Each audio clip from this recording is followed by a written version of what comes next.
Ask not what your country can do for you. Ask what you can do for your country. President Kennedy died at 1 p.m. Vice President Johnson has become the 36th President of the United States. I didn't shoot anybody, sir. I haven't been told what I'm here for. I'm just a patsy.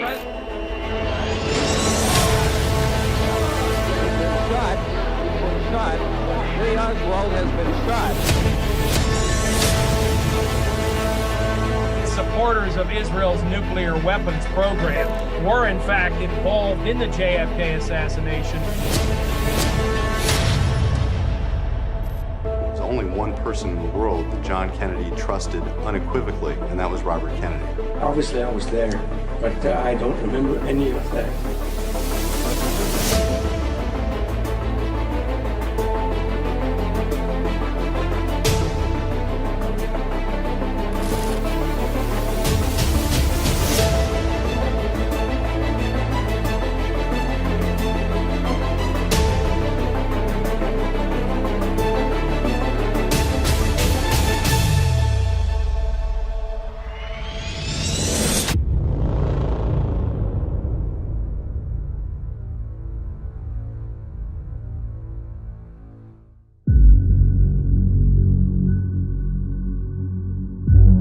Just after midnight on the 6th of June 1968, Senator Robert Kennedy, candidate to the presidency of the United States, was shot in a back room of the Ambassador Hotel in Los Angeles. He had just been celebrating his victory at the California primaries, which made him the most likely Democratic nominee for the presidential election.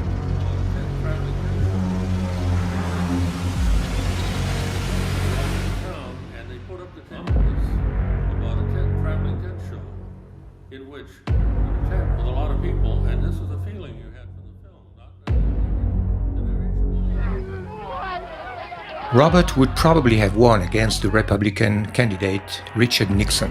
At the age of 43, he would have become the youngest American president ever, after being the youngest Attorney General.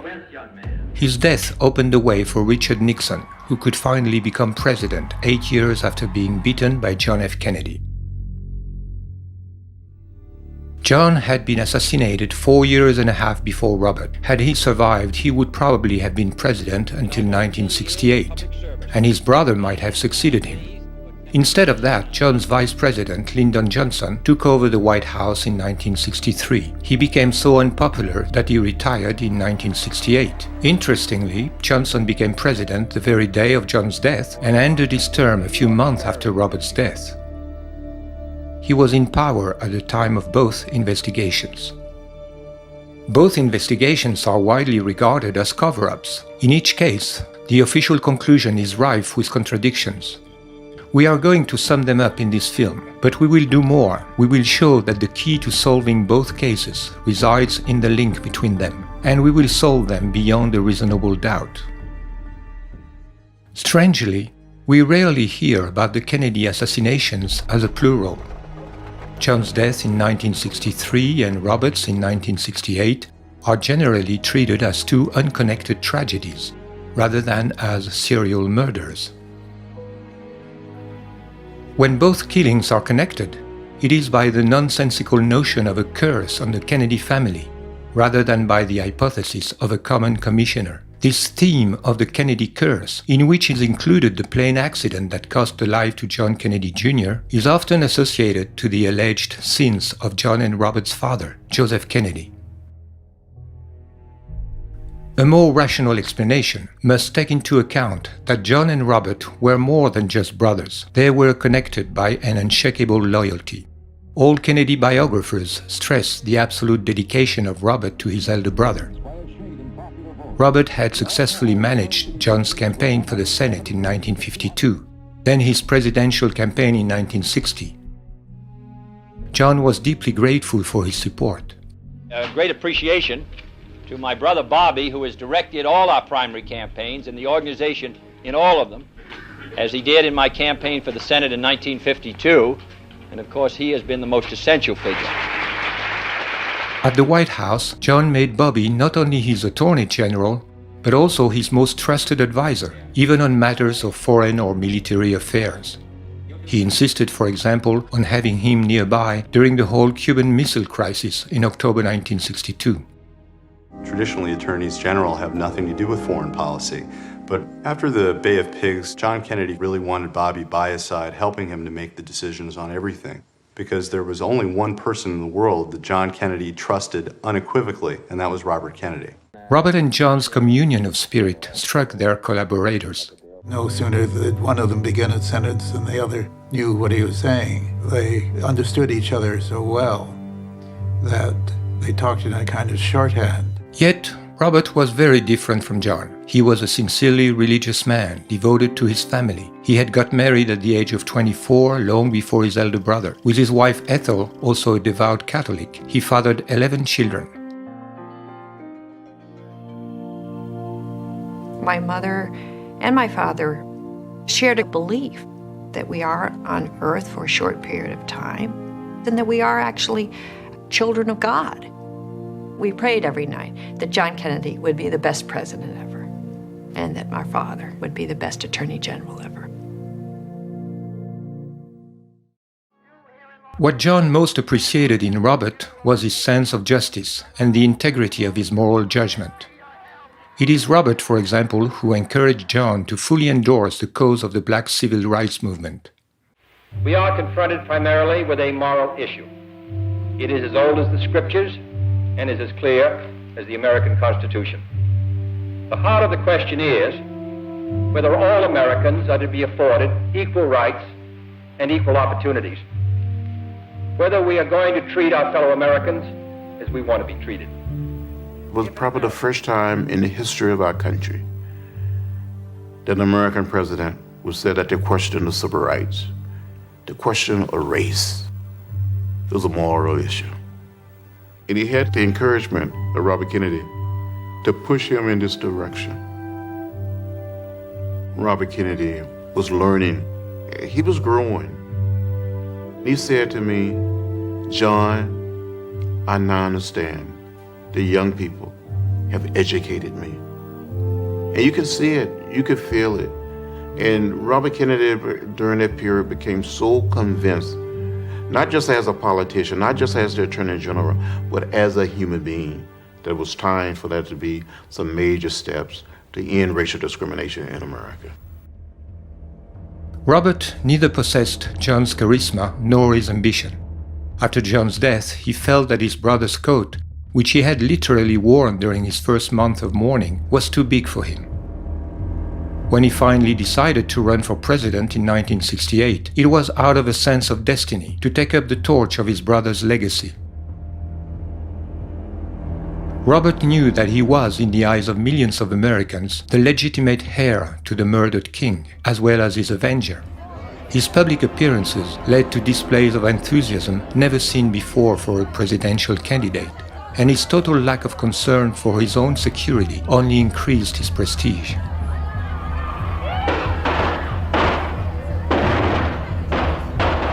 What sounded like shots turned out to be Chinese firecrackers.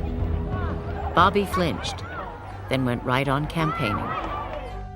Given the exceptional bond between the Kennedy brothers and the unity between their presidential destinies, what are the odds that their assassinations were unrelated? Common sense suggests that they were killed by the same force and for the same motives, and that Robert was eliminated from the presidential race because he had to be prevented from reaching a position where he could reopen the case of his brother's death.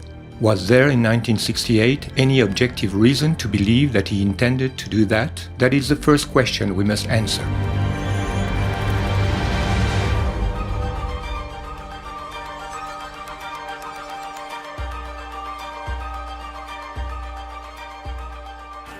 Did Robert Kennedy plan to reopen the investigation on his brother's assassination? That question has been positively answered by David Talbot in his book Brothers, The Hidden History of the Kennedy Years, published in 2007 by Simon & Schuster. Talbot shows that Robert had never believed in the conclusion of the Warren Commission report that Lee Harvey Oswald was the sole assassin of his brother. His son, Robert Kennedy Jr., recently confirmed it.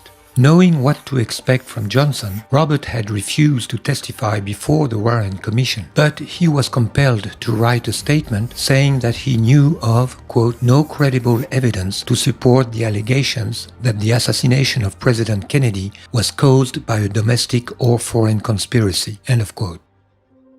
To his close friends who asked him why he wouldn't voice his doubt publicly, he said, "There is nothing I can do about it, not now." Robert was alienated and closely monitored by the new president, Lyndon Johnson, and his friend, FBI Director Edgar Hoover.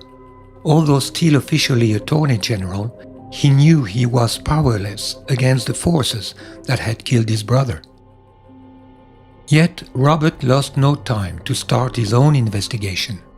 A mere week after JFK's death, November 29, Bill Walton, a friend of the Kennedys, traveled to Moscow and passed to Nikita Khrushchev via a trusted agent a message from Robert and Jacqueline Kennedy. According to the memo found in the Soviet archives in the 1990s by Alexander Fursenko and Timothy Naftali, Robert and Jackie wanted to inform the Soviet leader that they believed John Kennedy had been, quote, the victim of a right-wing conspiracy, that only RFK could implement John Kennedy's vision, and that the cooling that might occur in US-Soviet relations because of Johnson would not last forever.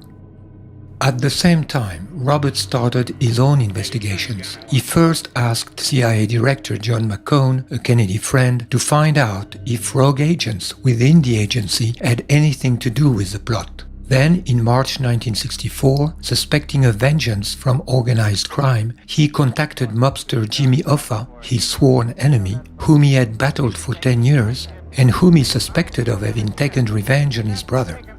A face-to-face encounter was organized between the two men on an airport runway, and Robert came out convinced of Hoffa's innocence. Robert also asked his friend Daniel Moynihan to search for any complicity in the Secret Service, responsible for the president's security. With the publication of the Warren Commission report, Robert had the confirmation that he could not expect anything from his government as long as Johnson was in power. He also knew that his own investigations were under surveillance. He contacted a former MI6 officer that he knew from the time his father had been ambassador in London. This British officer, in turn, contacted some trusted friends in France. With the tacit support of Charles de Gaulle, arrangements were made for 2 French intelligence operatives to conduct, over a 3-year period, a quiet investigation that involved hundreds of interviews in the United States. Their report, replete with innuendo about Lyndon Johnson and right-wing Texas oil barons, was delivered to Bobby Kennedy only a month before his own assassination in June of 1968. After Bobby's death, the last surviving brother, Senator Ted Kennedy, showed no interest in the material. The investigators then hired a French writer to edit the material into a book under the pen name of James Hepburn. The book was first published in French under the title L'Amérique brûle, then in English under the title Farewell America. Robert Kennedy had planned to run for the American presidency in 1972, but the escalation of the Vietnam War precipitated his decision to run in 1968. I am announcing today my candidacy for the presidency of the United States. Another factor may have been the opening of the investigation by New Orleans District Attorney Jim Garrison in 1967. Garrison was allowed to view Abraham Zapruder's 8mm film confiscated by the FBI on the day of the assassination.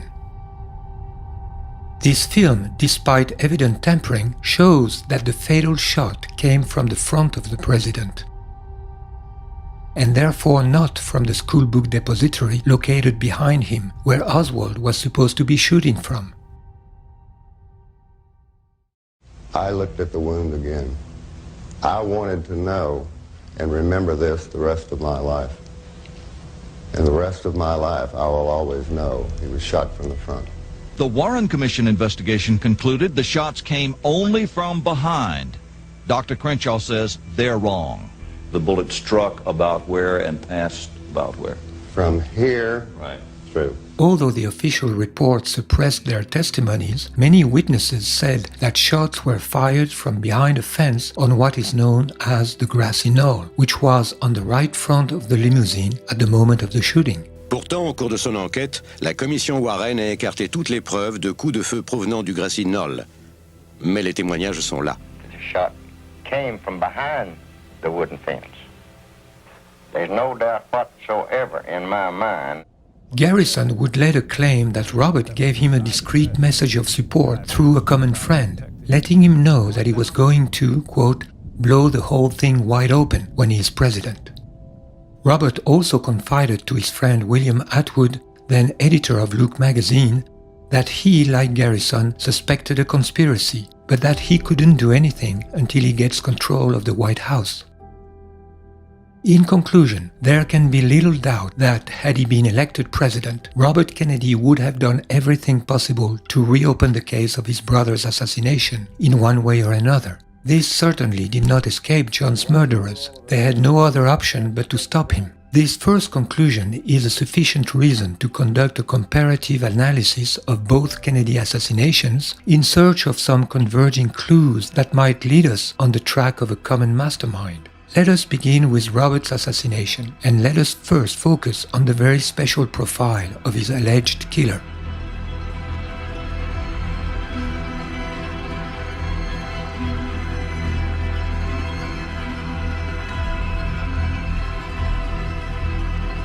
Just hours after Robert's assassination, the press was able to inform the American people not only of the identity of the assassin, but also of his motive and even of his detailed biography.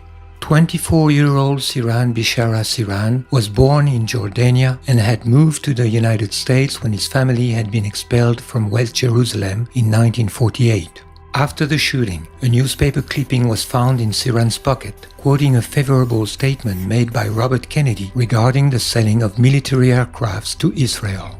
Handwritten notes by Sirhan found in a notebook at his home confirmed that his act had been premeditated and motivated by his hatred of Israel. That became the storyline of the mainstream media from day one. Jerry Cohen of the Los Angeles Times wrote a front-page article saying that Sirhan is, quote, and a young man with a supreme hatred for the state of Israel. Cohen infers that Senator Kennedy became a personification of that hatred because of his recent pro-Israeli statements. Cohen further claimed to have learned from Los Angeles Mayor Samuel Yorty that about 3 weeks before shooting Robert Kennedy, Sirhan wrote a memo to himself saying, Kennedy must be assassinated before June 5, 1968, that is, the first anniversary of the Six-Day War in which Israel humiliated 3 Arab neighbors, Egypt, Syria, and Jordan.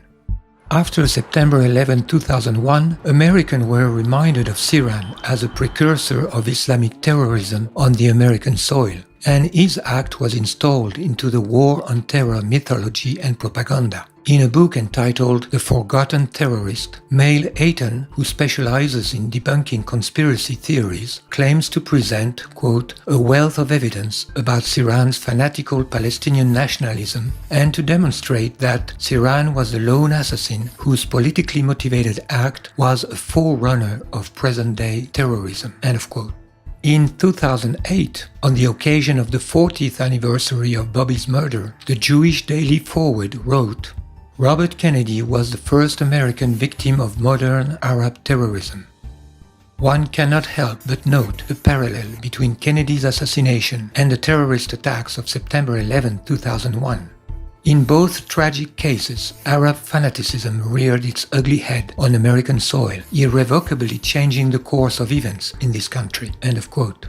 Writing for the Boston Globe, Sasha Issenberg recalled that the death of Robert Kennedy was, quote, a first taste of the political violence in the Middle East. He quotes Harvard professor Alan Dershowitz as saying it was perceived as an act of violence motivated by hatred of Israel and of anybody who supported Israel. It was in some ways the beginning of Islamic terrorism in America. It was the first shot. End of quote. The fact that Sirhan was from a Christian family was lost on Dershowitz. The Jewish Forward took care to mention it, only to add that Islamic fanaticism ran in his veins anyway. Quote, but what he shared with his Muslim cousins, the perpetrators of September 11, was a visceral, irrational hatred of Israel. There is something suspicious in this insistence on making the assassination of Robert Kennedy a crime against Israel. But let us, for the moment, take these declarations seriously, and let us try to understand what kind of anti-Zionist Palestinian terrorist was Sirhan Sirhan.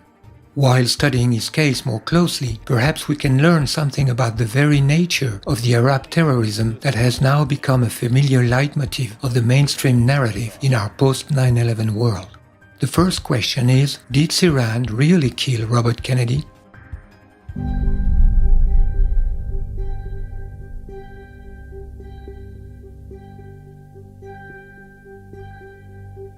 Ballistic and forensic evidence show that, in fact, none of Sirhan's bullets hit Kennedy.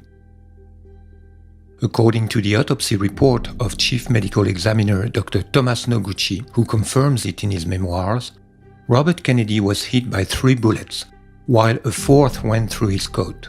All these bullets were shot from behind Kennedy, 2 of them under his right armpit following an upward angle, and the 3rd, the fatal bullet, behind his right ear at point-blank range. One gunshot wound was found behind right ear, and there were abundance of a powder deposit on the edge of the right ear, and after test firing the similar weapon, we came to conclusion that the muzzle distance would be a 1 inch from the right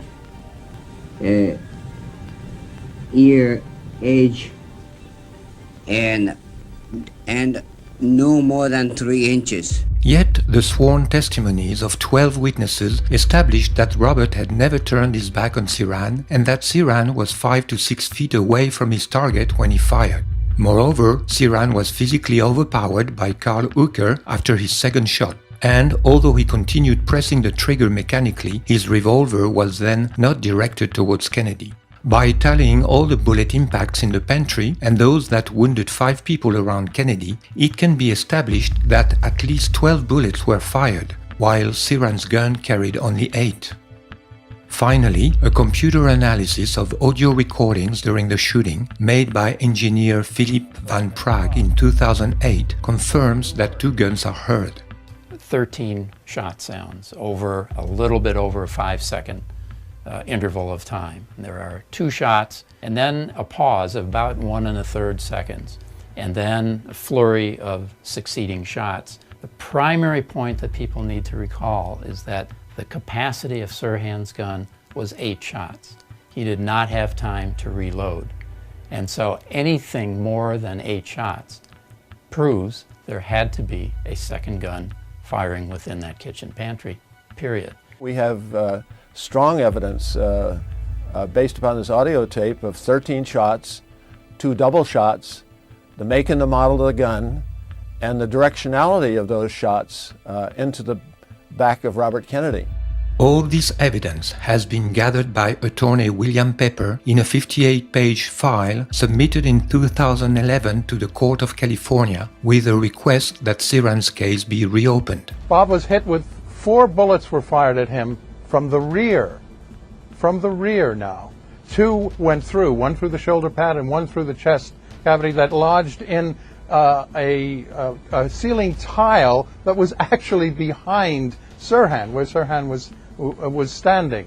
So the senator, the shots from the senator were from behind, and the tracing of the bullets was slightly upward.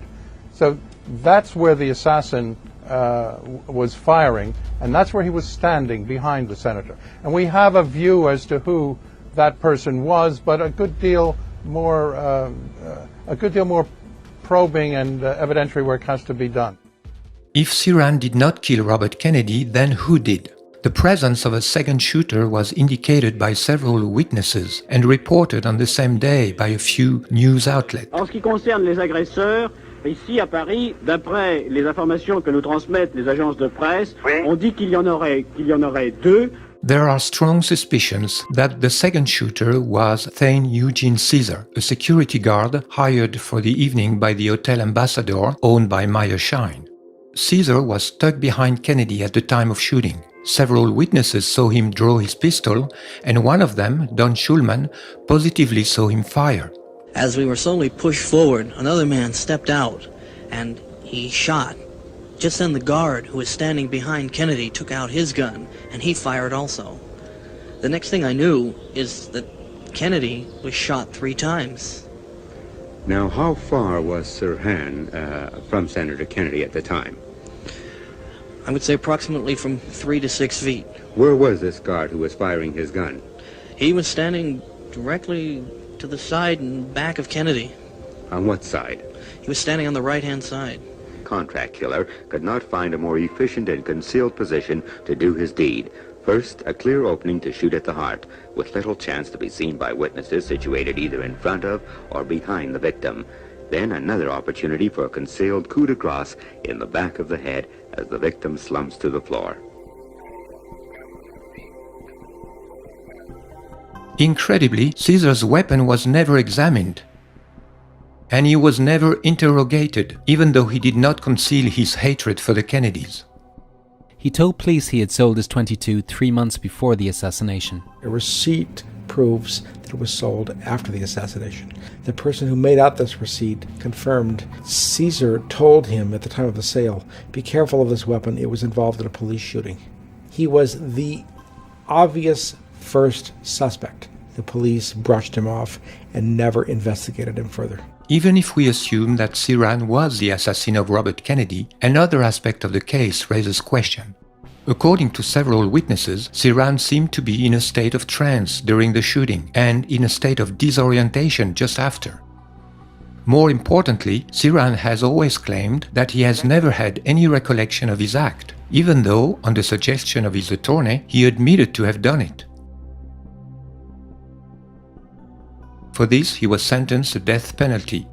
But the death penalty was abolished in California soon after, and his sentence was turned into life imprisonment.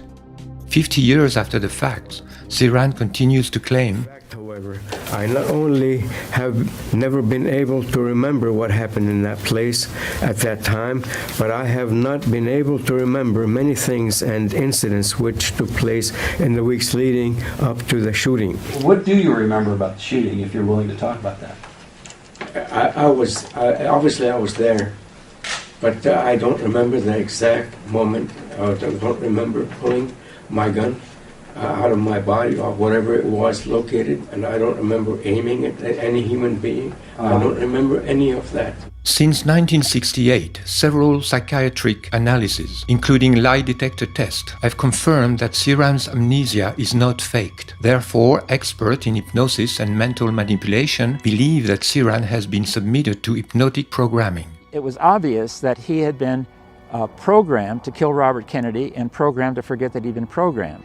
This hypothesis is consistent with some repetitive lines written in a notebook found in Sirhan's room, which are reminiscent of automatic writing.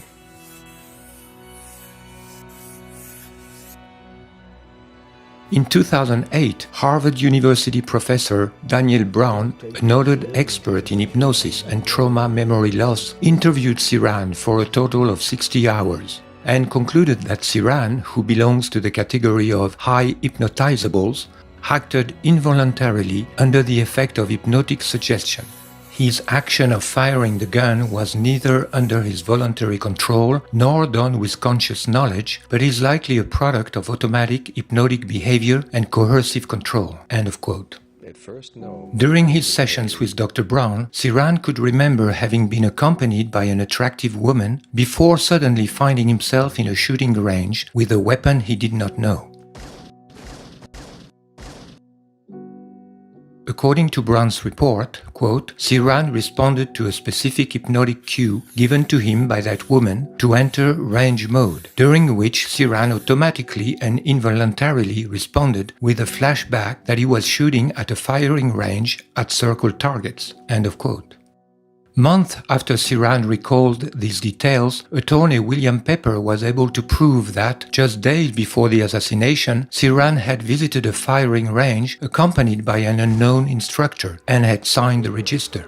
With the help of Professor Brown, Ciran was also able to remember that his instructor had a falling mustache, which fits the description of famous hypnotist William Joseph Bryan Jr., whom other evidence also incriminates. Bryan makes no secret of having worked for the Air Force in the brainwashing section. His biggest claim to fame was to have exposed by hypnosis the Boston strangler Albert DeSalvo, who thereafter confessed to the crime. Bryan often bragged about it.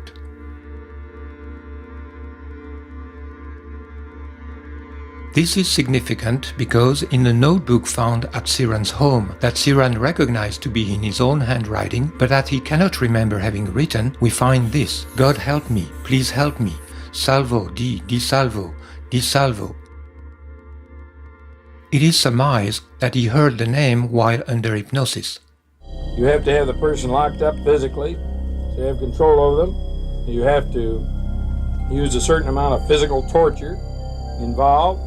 And there is also the use of long-term hypnotic suggestion, probably drugs, whatever, and so on. Under these situations where you have all this going for you, like the prison camp and so on, yes, you can brainwash a person to do just about anything. What I'm speaking about are the innumerable instances that we ran into when I was running the country's brainwashing and anti-brainwashing programs. We know that in the 1960s, American military agencies were experimenting on mental control. Dr. Sidney Gottlieb, son of Hungarian Jews, directed the infamous CIA MK-Ultra project, which, among other things, was trying to answer questions like, can a person under hypnosis be forced to commit murder? According to a declassified document dated May 1951. We also know that Ciran was attending meetings of occultist circles, practicing mental experiments, and this may have created opportunities to submit him to hypnotic programming. Israeli journalist Ronen Bergman has recently revealed that in May 1968, the month preceding Robert Kennedy's assassination, the Aman, the Israeli military intelligence, was planning to assassinate Yasser Arafat by hypnotically programming a Palestinian. The idea was proposed by a Navy psychologist named Binyamin Shalit, who claimed that, quote, if he was given a Palestinian prisoner, one of the thousands in Israeli jails, with the right characteristics, he could brainwash and hypnotize him into becoming a programmed killer. He would then be sent across the Jordan, join the Fatah there, and, when the opportunity arose, do away with Arafat. End of quote. The proposal was approved. Shalit selected a 28-year-old Palestinian from Bethlehem, whom he judged easily suggestionable. The operation failed, but it proved that in 1968, precisely, Israel was experimenting methods of assassination identical to the one used against Robert Kennedy.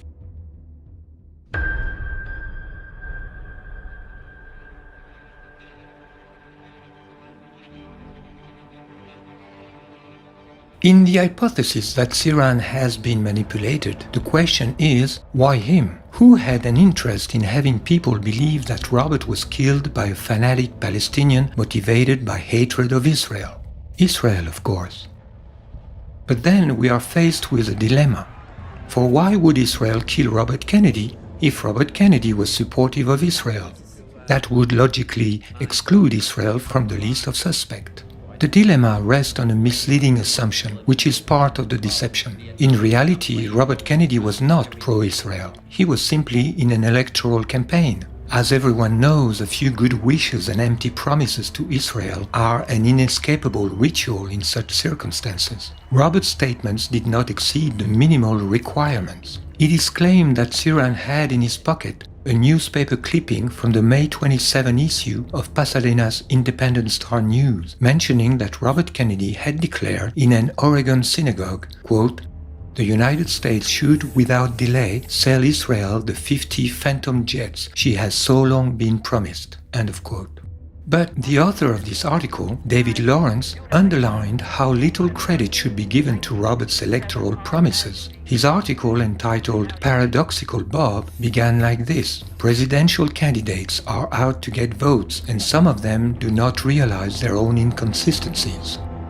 All things considered, there is no ground for believing that Robert Kennedy would have been, as President of the United States, particularly friendly to Israel.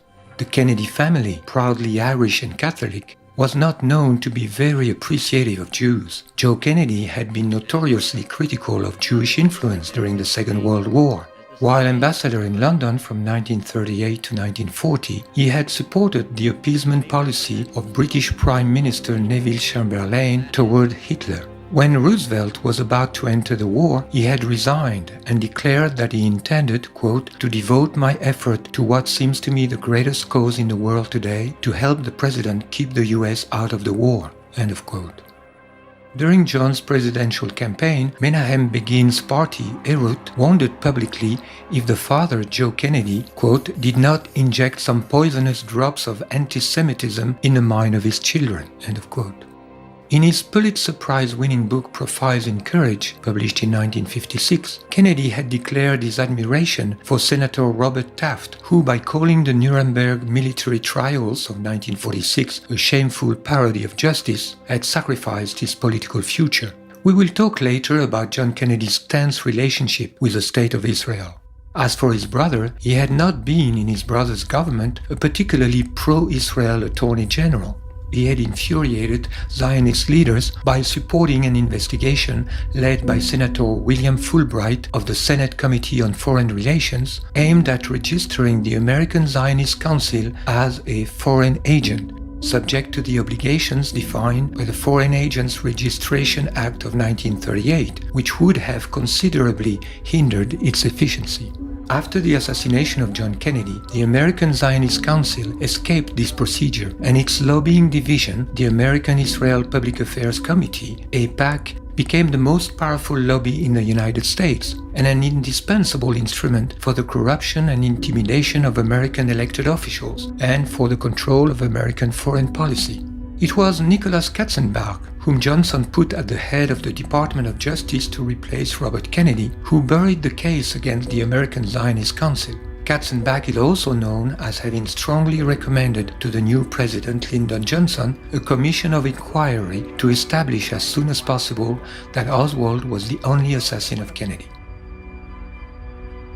In conclusion, it is only by an outrageous hypocrisy that the Jewish Daily Forward could write on June 6, 2008, quote, in remembering Bobby Kennedy, let us remember not just what he lived for, but also what he died for, namely the precious nature of the American-Israeli relationship, end of quote.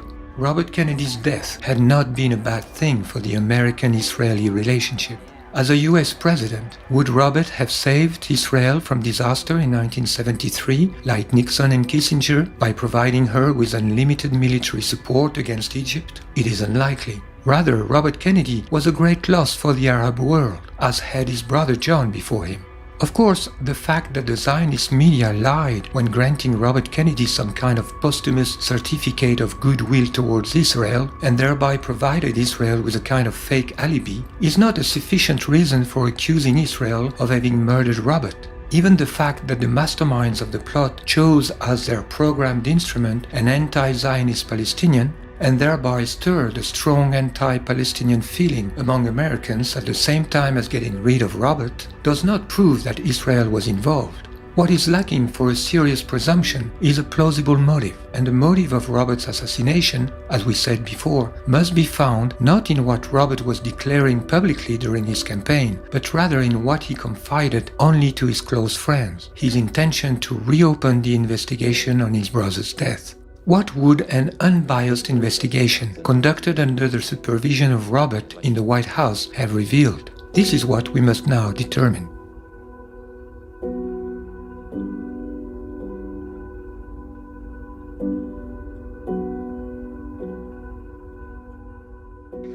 It is obvious for any person even vaguely informed that a genuine investigation would prove that Oswald was only the unwilling instrument of the plotters, a scapegoat prepared in advance to be blamed for the crime and then be slaughtered without a trial.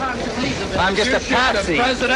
We will not here review the evidence which contradicts the official thesis of the lone gunner. They can be found in numerous other books and films. Just as notorious is the theory according to which the plot to kill Kennedy originated from the CIA, or rather from a secret network within the CIA in collusion with extremist elements in the Pentagon. That thesis looms the largest among conspiracy theories found in books, articles and films that have been produced for 50 years since the Kennedy assassination. Rather than examining one by one all the arguments of this theory, we shall here trace back its origin. If the trail of the CIA is such a well-trodden path among Kennedy researchers, it is because it has been cut and marked by the mainstream media themselves, as well as by Hollywood. And that began even before the assassination, on October 2, 1963, with an article in the Washington Daily News picked up by the New York Times chief Washington correspondent Arthur Kroc. The article denounced the CIA's unrestrained thirst for power and quoted an unnamed very high official who claimed that, quote, even the White House could not control it any longer, and that if the United States ever experiences an attempt at a coup to overthrow the government, it will come from the CIA and not from the Pentagon, end of quote. Without saying so, Kroc was letting his readers believe that the very high official whom he quoted was none other than the president himself, who was sending a message to the public via the press. In such a way, the New York Times was planting a sign a month and a half before the Dallas killing, pointing to the CIA as the most likely instigator of the upcoming coup. The sign said, "The president is going to fall victim of a coup, and this will come from the CIA." In the 1970s, the mainstream media and publishing houses again played a major role in steering conspiracy theorists toward the CIA trail, while avoiding any hint of Israeli involvement. One major contributor to that effort was the Israeli-American Alan Weberman, a close associate to Jewish Defense Organization, with his 1975 book Coup d'Etat in America, The CIA and the Assassination of John F. Kennedy, co-authored by Michael Canfield. Weberman acknowledged Richard Pearl's assistance in his investigation. This book contributed to the momentum that led the House Select Committee on Assassinations to reinvestigate in 1976 the murders of JFK and Dr. Martin Luther King, with a special focus on the CIA and organized crime. It is also in this context that Newsweek journalist Edward J. Epstein published an interview of George de Mohrenschildt, a Russian geologist and consultant for Texan oilmen who had befriended Oswald and his Russian wife in Dallas in 1962. De Mohrenschildt admitted that Oswald was introduced to him at the instigation of a CIA agent. The problem is that de Mohrenschildt was in no position to confirm or deny the words that Epstein ascribed to him. He was found dead a few hours after giving the interview. De Mohrenschildt's death was ruled a suicide. The sheriff's report mentions that in his last month he complained that, quote, the Jews and the Jewish mafia were out to get him. Needless to say, Epstein didn't mention anything about this. We should also mention author Mark Levin by his real name. He was the first to incriminate the FBI and the CIA directly in his articles and then in a 1966 book, Rush to Judgment, which received considerable media coverage. Lane was adamant that the CIA was a culprit in his last book, published in 2011, Last Word, My Indictment of the CIA in the Murder of JFK. That Israeli agents have been instrumental in spreading conspiracy theories targeting the CIA has become evident with Oliver Stone's film JFK, released in 1991, starring Kevin Costner in the role of District Attorney Jim Garrison. This film, which shook public opinion to the point of motivating the President John F. Kennedy Assassination Records Collection Act of 1992, was produced by Arnon Milchan, described in a 2011 biography as being from his youth, quote, one of the most important covert agents that Israeli intelligence has ever fielded. Milchan was working in particular to boost Israel's nuclear program. In 2013, Milchan publicly revealed his extended activity as a secret agent of Israel. It is therefore no wonder that Stone's film gives no hint of the Mossad connection that Garrison had stumbled upon. All these examples demonstrate that the charges against the CIA have been the subject of considerable investment by others who are predominantly Jewish and benefited from an effective echo chamber in the mainstream press. The mainstream news and entertainment industry engaged in double-dealing. While ostensibly defending the official theory of the lone gunner on the front page, they channeled the skeptic's scrutiny towards the CIA. This is a typical strategy of Israel, occupying the ground of protest and creating a rigged debate excluding any reference to Israel. The contradiction of the official thesis is maintained focused on the CIA, the military-industrial complex, or any other 100% American organization by an elite of militants whose primary motivation is the preservation of the interest of the Jewish community. In fact, the CIA conspiracy theory suffers from a crippling contradiction. According to it, the purpose of killing Kennedy was to create a pretext for invading Cuba, something that Kennedy had always refused to do. With Oswald groomed as a pro-Castro communist, the Dallas shooting was staged as a false flag attack to be blamed on Cuba, according to the CIA theory. But then, why did no invasion of Cuba follow Kennedy's assassination? It is because Johnson, we are told, thwarted the plot's ultimate aim to start World War III. This is to ignore the tremendous amount of evidence accumulated against Johnson. In fact, I believe the CIA thesis was originally pushed forward to counter the more natural and more popular thesis of a conspiracy headed by Johnson with Hoover's complicity. Another weakness in the CIA theory is the fact that researchers following this lead seem unable to come to any agreement about the mastermind of the plot. In fact, one of the names that come up most often is James Jesus Angleton, the head of counterintelligence within the CIA. Professor John Newman writes about him in Oswald and the CIA, quote, "No one else in the agency had the access, the authority, and the diabolically ingenious mind to manage this sophisticated plot." But, as a matter of fact, Angleton was also the Mossad liaison for the CIA, as head of the CIA's Israel office, and he is widely recognized as having been an Israeli mole. One of his biographers, Tom Mangold, states, Angleton's closest professional friends overseas came from the Mossad, and he was held in immense esteem by his Israeli colleagues and by the State of Israel, which was to award him profound honors after his death.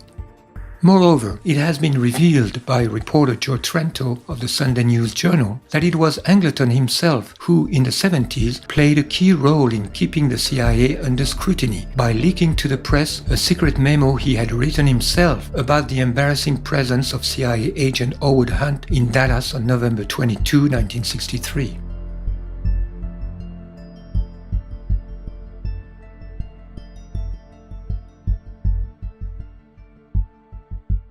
By a strange paradox, the authors who stand for the conventional thesis of a CIA conspiracy build their case on the biography of Oswald, while at the same time claiming that Oswald had almost nothing to do with the killing. It is about as useful as scrutinizing Osama bin Laden's biography to solve 9/11.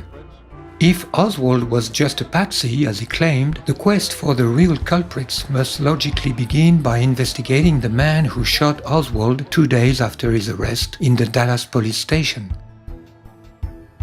thus preventing a judgment that would have revealed the weakness of the accusation against Oswald. Oswald's assassin is known as Jack Ruby, but few people know that his real name was Jacob Leon Rubinstein, that he was the son of Jewish Polish immigrants, and that, to the Warren Commission, he had explained his presence in the police station as a Yiddish translator for Israeli reporters. Originally from Chicago, Ruby was a member of the Jewish underworld, known as the Yiddish Connection. His mentor was Los Angeles gangster Mickey Cohen, whom he had known and admired since 1946. Cohen was the successor of the famed Benjamin Siegelbaum, known as Bugsy, one of the bosses of Murder Incorporated, the most brutal crime syndicate in the US. Mickey Cohen was in contact with Menahem Begin, the former Irgun chief, a specialist of false flag terrorism. Cohen was infatuated with the Zionist cause, as he explained in his memoir, quote, Now I got so engrossed with Israel that I actually pushed aside a lot of my activities and done nothing but what was involved with this Irgun war." End of quote. We also know that Ruby phoned Al Gruber, a Mickey Cohen associate, just after Oswald's arrest. Most probably, that is when he received an offer that he couldn't refuse, for reasons possibly linked to his heavy debt. Ruby died from a rapidly spreading cancer in 1967, so he wouldn't have been around for a new trial under Robert Kennedy's presidency. Yet his Irgun connections and some of his recorded statements were highly disturbing. Ruby's defense lawyer William Kunstler wrote in his memoir that Ruby told him he had killed Oswald, quote, "for the Jews," and Ruby's rabbi Hillel Silverman received the same confession when visiting Ruby in jail. Ruby is only an intermediary link in a conspiracy that begins with the ambush of Dallas, extends to the cover-up of the Warren Commission, and involves a pact of silence with the directions of the major media. At every level of the conspiracy, we find the fingerprints of the Israeli deep state. Let's begin with the Dallas ambush. JFK's trip to Dallas had no official character and was sponsored by a powerful business group known as the Dallas Citizens Council. Kennedy was on his way to the reception organized in his honor when he was shot. The Dallas Citizens Council was a powerful group dominated by Jewish businessmen like the wealthy Julius Shepps, described by Brian Edward Stone in The Chosen Folks, Jews on the Frontiers of Texas as, quote, "a member of every synagogue in the city and de facto leader of the Jewish community," end of quote. Abraham Zapruder, the man who filmed the assassination of John Kennedy and sold his film for $150,000 to Life magazine, was also a member of the Dallas Citizens Council. He was a clothing manufacturer whose headquarters happened to be located in the Dallas Textile Building, or Daltex, where one of the snipers' nests was located, according to JFK researchers who have studied the firing trajectories. Interviewed the same day on television, Zapruder could not hide his satisfaction. The host committee inviting Kennedy was chaired by another influential figure of the wealthy Jewish community in Dallas, advertising executive and PR man Sam Bloom. According to former British intelligence officer Colonel John Hugh Wilson, it was Bloom who, quote, "suggested that the police make Oswald accessible to the press." He also suggested, against the explicit advice of the local FBI, that they move the alleged assassin from the Dallas police station to the Dallas County Jail in order to give the newsman a good story and pictures, end of quote. It was during this transfer that Oswald was shot by Ruby. Hugh Wilson also writes, when the police later searched Ruby's home, they found a slip of paper with Bloom's name, address and telephone number on it. After the Dallas tragedy, Israel's Zionim were also busy fabricating the official lie. Apart from the chairman Earl Warren, chosen for his figurative role as Chief Justice, all key people in the investigative commission were either personal enemies of Kennedy, like Allen Dulles, the CIA director fired by Kennedy in 1961, or ardent Zionists, like Arlen Specter, who, at his death in 2012, was mourned by the Israeli government as, quote, "an unswerving defender of the Jewish state," end of quote. Arlen Specter was the inventor of what came to be called the magic bullet theory, a single bullet supposed to have caused 7 wounds to John Kennedy and John Connolly sitting before him in the limousine, and later found in pristine condition on a gurney in Parkland Memorial Hospital in Dallas. In conclusion, at every step of the plot, we find a Zionist cabal, including businessmen, politicians, and gangsters, not forgetting media executives, all devoted to Israel. The most plausible motive for Israel to kill Kennedy has been revealed by 2 books in the 1990s, The Samson Option by Seymour Hersh, then Israel and the Bomb by Avner Cohen.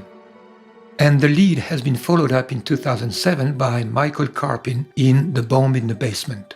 What these investigators reveal is that John Kennedy, informed by the CIA in 1960 that Israel was developing its own nuclear weapons in the Dimona complex in the Negev desert, was firmly determined to force Israel to renounce it, and engaged in a showdown with David Ben-Gurion, who was both Israel's prime minister and defense minister. Ben-Gurion was convinced that by trying to prevent Israel from acquiring the bomb, Kennedy was endangering the very survival of the Jewish state to which he had devoted his entire life. Ben-Gurion wrote in one of his last letters to JFK, "Mr. President, my people has the right to exist, and this existence is in danger."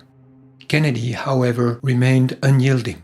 In a letter dated June 15, 1963, he demanded an immediate first visit, followed by regular visits every 6th month. Otherwise, he wrote, this government's commitment to and support of Israel could be seriously jeopardized. The result was unexpected. Ben-Gurion avoided receiving the letter by announcing his resignation on June 16. As soon as a new Prime Minister Levi Eshkol took office, Kennedy sent him a similar letter dated June 5, 1963, but never got an answer. Did Ben-Gurion resign in order to deal with Kennedy from a deeper level? This is not implausible, because 11 days after resigning, Ben-Gurion was more committed than ever to provide Israel with the nuclear weapon. He said in a speech, "I do not know of any other nation whose neighbors declare that they wish to terminate it, and not only declare, but prepare for it by all means available to them.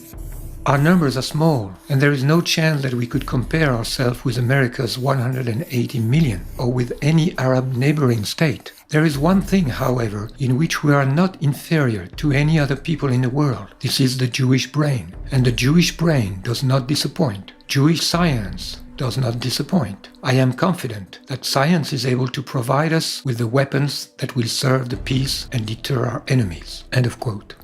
5 months later, Kennedy's death relieved Israel of all pressure to stop its nuclear program and of all risk of publicity on this program. John McCone, the CIA director named by Kennedy to inform him about Israel's Dimona project, resigned in 1965, complaining about Johnson's complete lack of interest. According to historian Stephen Green, perhaps the most significant development of 1963 for the Israeli nuclear weapons program occurred on November 22. On a plane flying from Dallas to Washington, D.C., Lyndon Johnson was sworn in as the 36th President of the United States following the assassination of John F. Kennedy. Lyndon Johnson's White House saw no Dimona, heard no Dimona, and spoke no Dimona when the reactor went critical in early 1964. End of quote. Kennedy's determination to make Israel's Dimona project abort was only part of the Kennedy problem. Kennedy had committed himself to Arab heads of state to support UN Resolution 1994 for the right of return of the 800,000 Palestinian refugees expelled in 1947-48. For the last time on November 20, 1963, the United States delegation to the United Nations put this issue back on the agenda, causing a strong protest in Israeli circles.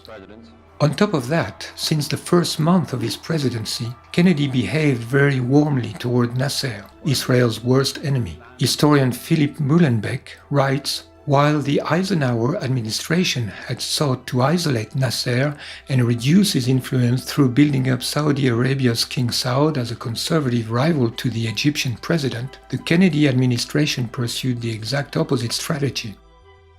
After Kennedy's death, American foreign policy was reversed again, without the American public being aware of it. Johnson cut the economic aid to Egypt and increased the military aid to Israel, which, according to Stephen Green, reached $92 million in 1966, more than the total of all previous years combined.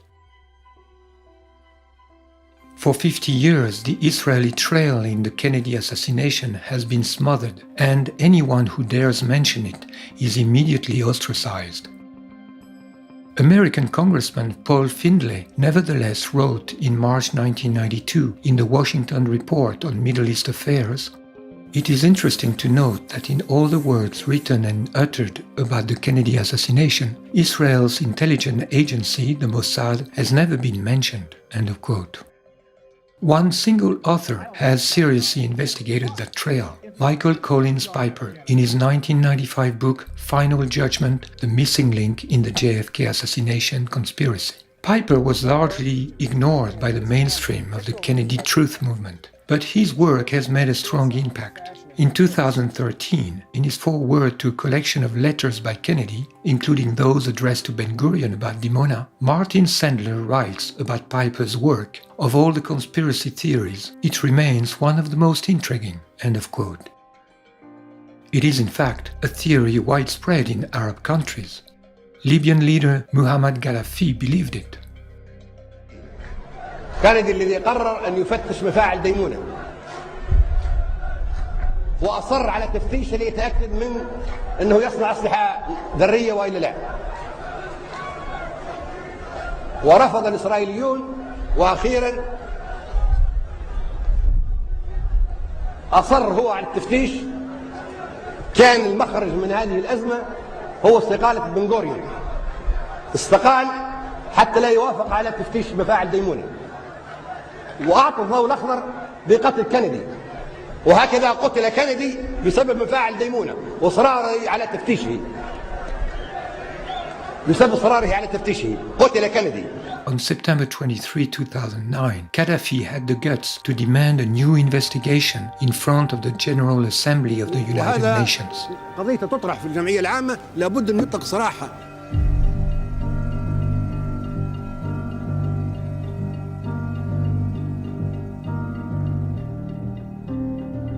Several investigators have identified Lyndon Johnson as the mastermind of the Kennedy assassination. It is beyond doubt that the plotters acted with the foreknowledge that Johnson, who immediately stepped in as head of state after Kennedy's death, would cover them. The context of national crisis enabled Johnson to bully both justice and the press while achieving his life's ambition. Johnson not just benefited from the plot, he participated in its elaboration. As a former senator from Texas, he could mobilize high-ranked accomplices in Dallas to prepare the ambush. Johnson also exerted a tight control on the Navy, where he had obtained the privilege to name his Texan partners as Navy Secretary, first John Connally in 1961, then Fred Korth 1 year later. Johnson's connection to the Navy is an important aspect of the case, because it is under the control of Navy officers that Kennedy's counterfeit autopsy was performed in Washington, after his body had been literally robbed at gunpoint from Parkland Hospital in Dallas. The autopsy report from the Navy hospital stated that the fatal bullet had entered the back of Kennedy's skull, in contradiction to the unanimous testimonies of the Dallas hospital staff. Contrary to a widespread but erroneous belief, Lee Harvey Oswald had been recruited not by the CIA but by the Navy. He was a Marine, and as a Marine he had worked for the Office of Naval Intelligence, ONI. Johnson had actually taken advantage of his connections in the Navy to participate in the greatest corruption ever recorded at that time. His accomplice, Fred Korth, was forced to resign as Navy Secretary in November 1963, only weeks before the Dallas coup, after the Justice Department, headed by Robert Kennedy, had implicated him in a fraud involving a $7 billion contract for the construction of 1,700 TFX military aircraft by General Dynamics, a Texas company. Johnson's personal secretary, Bobby Baker, was charged in the same case, and the scandal was about to blow up on Johnson's face. Because of this mounting scandal and other suspicions of corruption, Kennedy was determined to change vice president for his upcoming re-election campaign. While in Dallas the day before the president's visit, Richard Nixon publicized the rumor of Johnson's removal, as the Dallas Morning News reported on the morning of November 22. Instead, Johnson became president that very day. Many Americans immediately suspected Johnson's involvement in the Dallas coup, and all the more after the publication in 1964 of a book by James Evetts Haley, A Texan Look at Lyndon. which portrayed Johnson as a man of unlimited ambition and corruption. According to his biographer Robert Carroll, Johnson had, quote, a hunger for power so fierce and consuming that no consideration of morality or ethics, no cost to himself or to anyone else could stand before it. Robert Kennedy himself suspected Johnson, whom he had always despised and mistrusted. He is reported as saying, "Johnson lies all the time. I'm just telling you, he just lies continuously about everything. In every conversation I have with him, he lies. As I've said, he lies even when he doesn't have to." End of quote. Through the years, a great amount of evidence and testimonies have been gathered against Johnson in the killing of John Kennedy. The evidence incriminating Johnson does not conflict with the evidence against Israel. Both trails converge in the person of Jack Ruby. The hypothesis that Ruby acted with knowledge of Johnson's involvement is a likely explanation for some of his odd statements to the Warren Commission. He insisted on being brought to Washington to speak directly to Johnson and added, "There will be a certain tragic occurrence happening if you don't take my testimony and somehow vindicate me so my people don't suffer because of what I have done." End of quote. He said that he feared that his act would be used, quote, to create some falsehood about some of the Jewish faith, end of quote, but added that, quote, maybe something can be saved if our president, Lyndon Johnson, knew the truth from me, end of quote. Ruby seemed to have attempted to send a message to Johnson through the commission, or rather a warning that he might spill the beans about Israel's implication if Johnson did not intervene in his favor. We get the impression that Ruby expected Johnson to get him out of prison, just as in 1952 Johnson had managed to avoid prison for his killer Malcolm Wallace, although found guilty of first-degree murder on Johnson's sister's lover who had tried to blackmail Johnson. Yet Johnson did nothing to get Ruby out of jail, and Ruby was sentenced for life. Ruby's sense of betrayal explains why in 1965, after giving a brief press conference, Ruby implicitly accused Johnson of Kennedy's murder. I want to correct what I stated before. If he was vice president, remember I said he was vice president? Yes, I did when I mentioned about Adlai Stevens. If he was vice president, there would never have been an assassination of our beloved President Kennedy. Would you explain again? Well, the answer is the man in office now.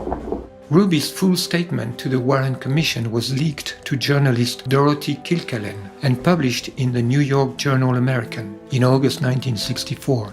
Kilgallen also interviewed Jack Ruby and boasted afterwards of being about to break the real story and publish the biggest scoop in the century. But Kilgallen was found dead by an overdose of barbiturates and alcohol on November 8, 1965. As for Ruby, he was put into solitary confinement and he died in 1967, officially from a rapidly spreading cancer.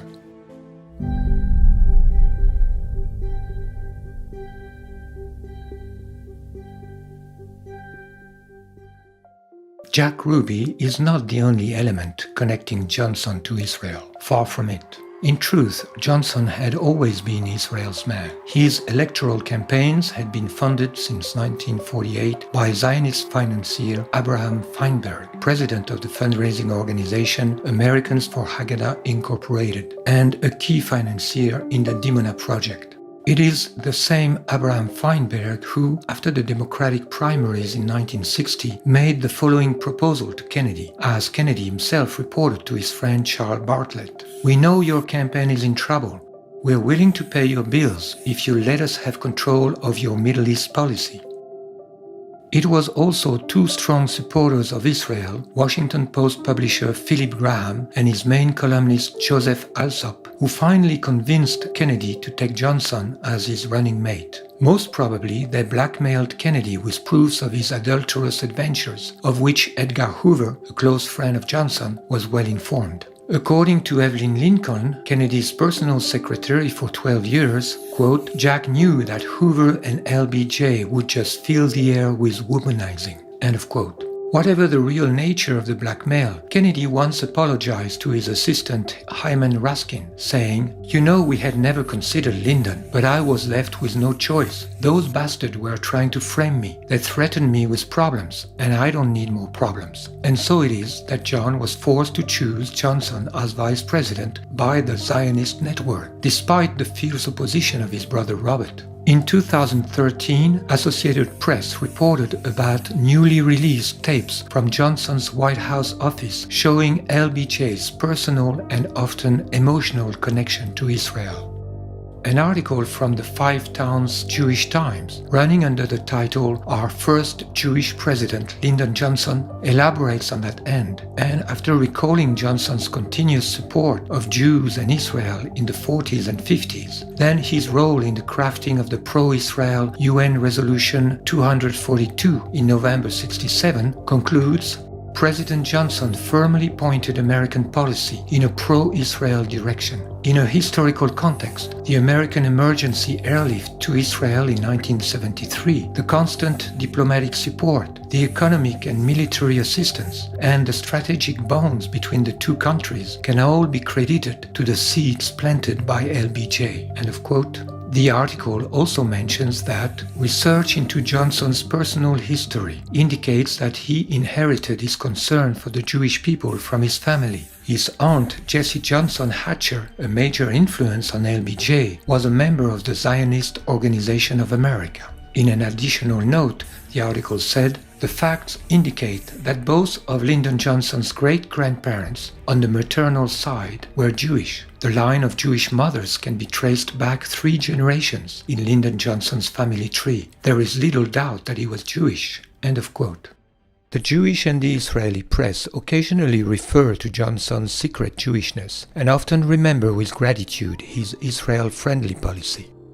Whatever was the reason of Johnson's loyalty to Israel, it is a fact that, thanks to Johnson, Israel could acquire its first atomic bomb somewhere between 1965 and 67, and carry out its plan to annex Palestinian territories beyond the boundaries of the United Nations partition plan. By leaning on the Pentagon and CIA oaks, who had previously been bridled by Kennedy, Johnson intensified the Cold War and created the climate of tension which Israel needed in order to demonize Egyptian President Nasser and reinforce Israel's own stature as an indispensable US ally in the Middle East.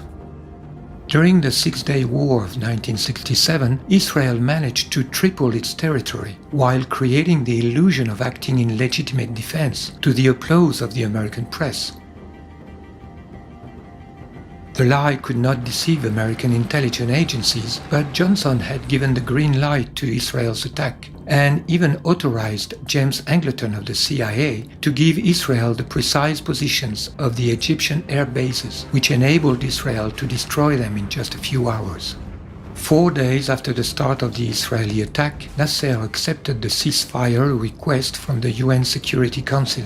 It was too early for Israel, who had not yet achieved all her objectives in terms of conquest. That is when, on June 8, Israel attacked the USS Liberty, an unarmed NSA spy ship stationed in international waters of Sinai. They drop napalm and strafe its decks with rockets, cannon fire, and armor-piercing rounds before trying to sink it with torpedoes.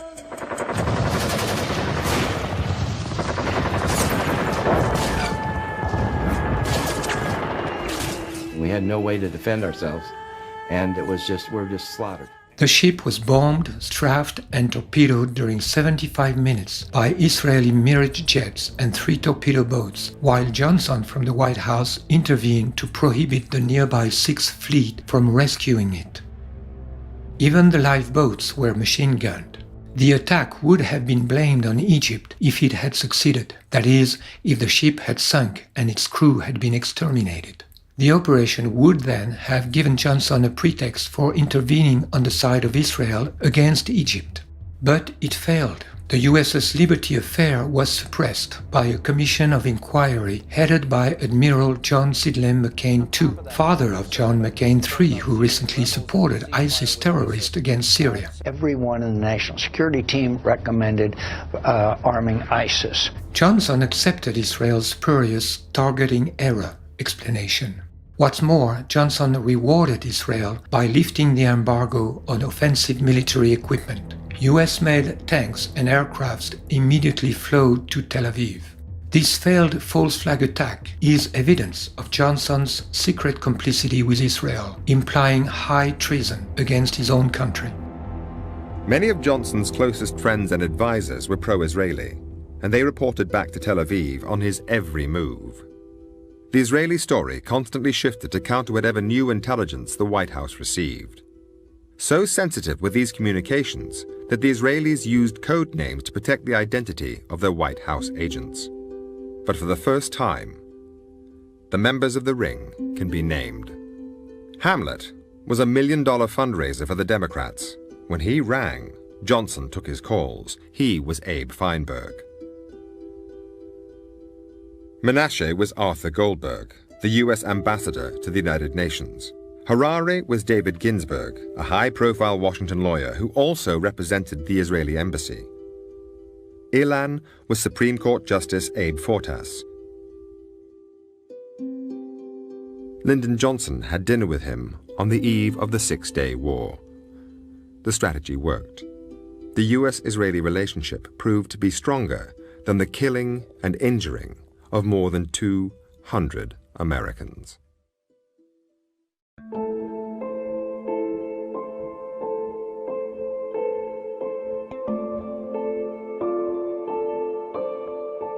In conclusion, besides the fact that John and Robert were brothers, their assassinations have at least two things in common: Johnson and Israel. First, their deaths are precisely framed by Johnson's presidency, which was also marked by other political assassinations, such as Martin Luther King's. Johnson was in control of the two investigations on John and Robert's murders. Secondly, in both cases, the central element that contradicts the official story strongly suggests the implication of the Israeli deep state. In the case of Robert, it is the choice of the manipulated patsy, which was obviously meant to disguise Robert's assassination as an act of hatred against Israel. In the case of John, it is the identity of the man tasked with killing the patsy, a Jewish gangster linked to the Irgun. These two common elements in the Kennedy assassinations, Johnson and Israel, are themselves closely linked because Johnson was a man acting for Israel just like Ruby, although at a higher level. The evidence for Johnson's secret loyalty to Israel includes his high treason in the USS Liberty affair. The causal link between the two assassinations then becomes clear. Even if Robert had been pro-Israel, which he was not, Israel and Johnson would have had a compelling reason to eliminate him before he got to the White House and reopened the investigation on his brother's death. In order to solve the mystery of John Kennedy's assassination, we simply have to look into the two other assassinations that are connected to it. On the one hand, the assassination of Oswald, the man whose trial could have exposed the real plotters, and on the other hand, the assassination of Robert Kennedy, the man who would have reopened the case if he had reached the White House. And both of these assassinations bear the signature of the Israeli deep state. The Kennedy assassinations are obsessing the American psyche and corrupting its character. The sense of a terrible truth hidden by the government is making America deeply neurotic, like a repressed family secret affecting the whole personality. This lie, buried into the deep state, has rendered Americans vulnerable to other lies, just like any lie creates a predisposition for new lies and even the need for more lies to cover it up. Having fallen deeper and deeper under the control of Israel, America is now morally corrupt and haunted by its own lies. Conversely, exposing one lie will make other lies fall one by one. That explains why there is still today, more than 50 years later, a determination from the corrupt American Zionist-controlled leadership to keep the truth hidden. This is also why unveiling the truth about the Kennedy assassinations is so crucial and will lead inevitably to unveiling the truth about 9/11 and to a new awareness about the other lies by which the United States and the world have been drawn into wars against the enemies of Israel. Carl Jung, the psychologist of the collective unconscious, said that the mythical character of a life expresses that it has a historical significance. The life and death of the Kennedys have such a mythical dimension. The Kennedy dynasty embodied the Irish Catholic root and branches of the American people, with all that it represents in terms of antagonism to English Puritanism, the most Judaized branch of Christianity. This antagonism goes back to the martyr of Ireland under British oppression. During the Second World War, the Republic of Ireland remained neutral, refusing to ally itself to the British. Joseph Kennedy was then a leading figure of the isolationist. Like Charles Lindbergh, he believed that wealthy Jews were pushing the Roosevelt administration into total war against Germany. After the war, an increase in Jewish cultural influence and a decline of the Irish Catholic voice could be observed. In that context, the presidency of John Kennedy was, in the collective psyche and the destiny of the United States, of great spiritual significance. This meta-historical significance of the Kennedys did not escape the Zionist Jews, inhabited by the supremacist geopolitical project of their ancient scriptures, and placing all their hopes in their ability to influence US foreign policy in favor of Israel. There is in the Kennedy tragedy a providential meaning. This is why the light on this affair will mark the beginning of the end of the mental control exercised by the Zionist movement on America and the West in general. One day, hopefully, the Kennedy brothers will receive in the United States the national recognition they deserve as heroes and martyrs in the fight against Israel's global crime.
President Kennedy's son, John Kennedy Jr., embodied the Kennedy myth in the heart of all Americans.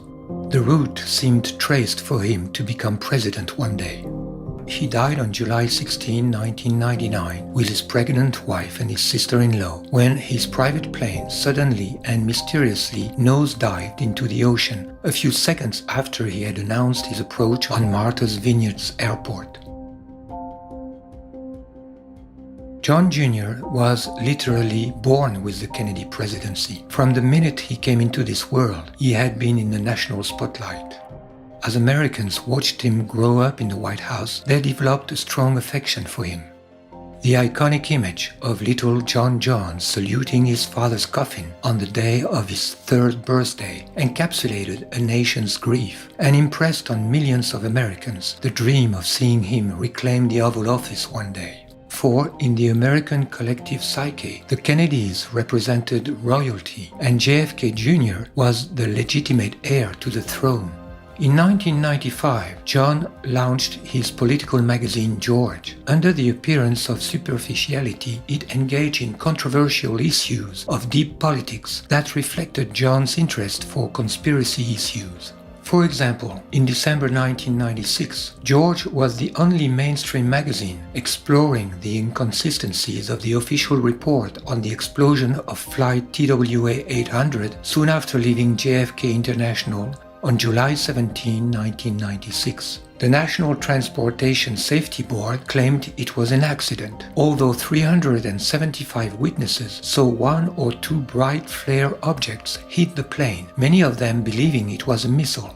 Israeli intelligence had actually tried to put the blame on an Iranian missile, but some investigators believed this was in fact a failed Israeli false flag attack designed to force the United States into retaliating against Iran. In March 1997, George published an article by the mother of Yigal Amir, the man convicted of assassinating Israeli Prime Minister Yitzhak Rabin, claiming that her son had been manipulated by Israeli deep state operatives. In October 1998, John Kennedy Jr. released a special conspiracy issue of George magazine, which included an article by film director Oliver Stone. According to testimonies from his friends, John Jr. was haunted by the death of his father and quite knowledgeable about independent investigations about it.